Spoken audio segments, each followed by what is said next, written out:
Sabe que existem três elementos que constituem os asanas? Os asanas, se você não sabe, são as técnicas posturais, né? As técnicas psicofísicas do yoga.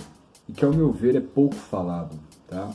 Essas três podem ser caracterizadas como fazer com que hajam resultados benéficos para a saúde física, para a saúde do corpo, o que resulta então numa redução da fadiga, numa melhor otimização das atividades, da nossa energia vital, não é? Básico, é mais fácil de se entender e a gente aceita, não é? Experiencia isso de forma muito rápida, dependendo do asana que nós praticamos, ou seja, entrou no asana, você vai sentir alguma transformação na sua vida. O segundo elemento é em adquirir as condições necessárias para uma boa prática respiratória. Você sabe que os asanas, eles são dentro da constituição do que é conhecido como Ashtanga Yoga, é o terceiro degrau, ou o terceiro componente. O primeiro é Yama e Niyama, disciplinas regulativas, uma compõe a outra. E o terceiro, depois de Yama e Niyama, é Asana. Porém, depois dos asanas vem Pranayama, que são as técnicas respiratórias. Então, os asanas, depois de trazer benefícios físicos, ele também ajuda a otimizar a nossa capacidade respiratória. Ele melhora o nosso corpo para a atividade respiratória, o que é bastante significativo. Por exemplo, os alinhamentos do nosso corpo faz com que flua melhor a energia vital pelos canais, pelas nossas assim chamadas nadis, né? Os canais vitais de energia vital, energia sutil. E o terceiro deles é o de desenvolver uma capacidade física e psicológica, veja, a partir do corpo, favorecer também o desenvolvimento psicológico. Então, corpo e mente estão sempre realmente relacionados. Isso é uma visão muito básica e clássica do yoga.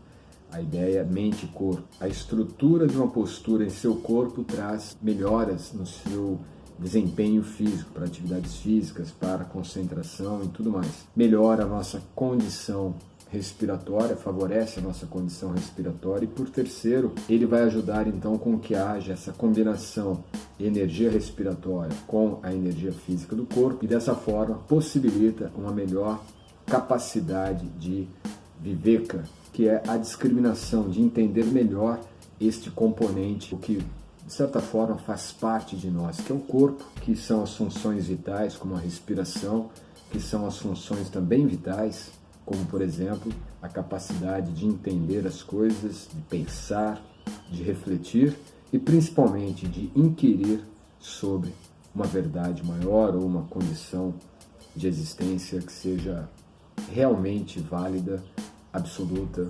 transcendente, metafísica, ou seja, de uma outra ordem, né? Então, dessa forma, nós podemos entender que mesmo o asana, que é um aspecto físico da nossa existência, ele, quando usado com determinado conhecimento dentro de determinadas técnicas, torna um instrumento extremamente valioso para o desenvolvimento energético e o desenvolvimento psicológico, para um aprimoramento das nossas potencialidades espirituais. E claro, isso leva então a um desenvolvimento de autoconsciência, não é? Um desenvolvimento para a nossa autorrealização espiritual. O asana, ele vai além do corpo.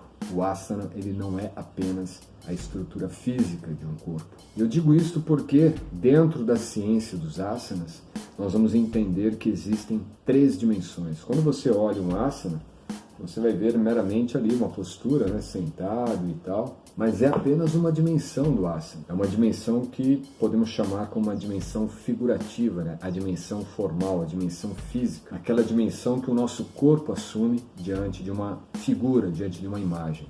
É uma dimensão ainda muito externa. Existe uma segunda dimensão, que é a dimensão, eu chamo de semântica ativa. É a dimensão em que nós assumimos uma consciência da nossa postura no mundo, de como nós nos postamos, o verbo de postar mesmo, né? De como nós nos postamos no mundo, nos postamos a vida, diante das circunstâncias e adversidades com que surgem. Como que nós reagimos? Como que você reage diante daquilo que te frustra, por exemplo? Isso também é asana. E a terceira dimensão, que é a mais profunda, diz respeito a uma dimensão metafísica, que está relacionada com a nossa dimensão de posição original, posição constitucional, aquilo que constitui o nosso ser a nível espiritual. Então uma dimensão bem profunda é a dimensão espiritual, a dimensão daquilo que constitui a nossa natureza eterna, plena de conhecimento e plena de bem-aventurança. Então a nossa posição, daí a ideia de asana como posição, mas não é meramente a posição figurativa externa, é a posição sua diante do Supremo. A postura, que é a segunda, semântica, né, é como nós vamos agir, como nós vamos reagir também à vida e ao mundo, que é uma dimensão, diríamos, intermediária e que vai trabalhar muito a nossa dimensão psicológica, a nossa dimensão comportamental. E a primeira, que é a mais fácil de entender, é aquela que você vê nas revistas, vê nos posts do Instagram, Facebook, onde for, que é a postura meramente formalizada, a postura dada pela forma do seu corpo em determinada postura, em determinado asana. Entende? Então, 3 dimensões do asana e 3 benefícios que nós podemos ter. Interessante esse conteúdo? Nós hoje teremos às 20h30 uma aula do Yoga Sutra, que é o estudo introdutório ao Yoga Sutra de Patanjali. Toda terça-feira às 20h30 ocorrem essas aulas. Eu te convido a participar dela hoje, aula 18.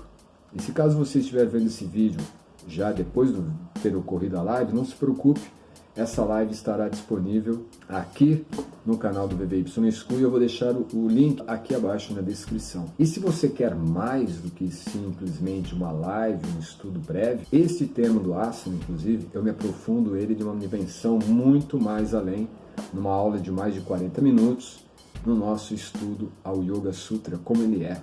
É um estudo muito mais abrangente, muito mais aprofundado, e numa ótica do Yoga Sutra com base na tradição védica do Yoga. Também vai estar aqui no link se você quer adquirir esse curso e se tornar um expert no conhecimento do Yoga Sutra e aplicá-lo em sua vida. Namaskar.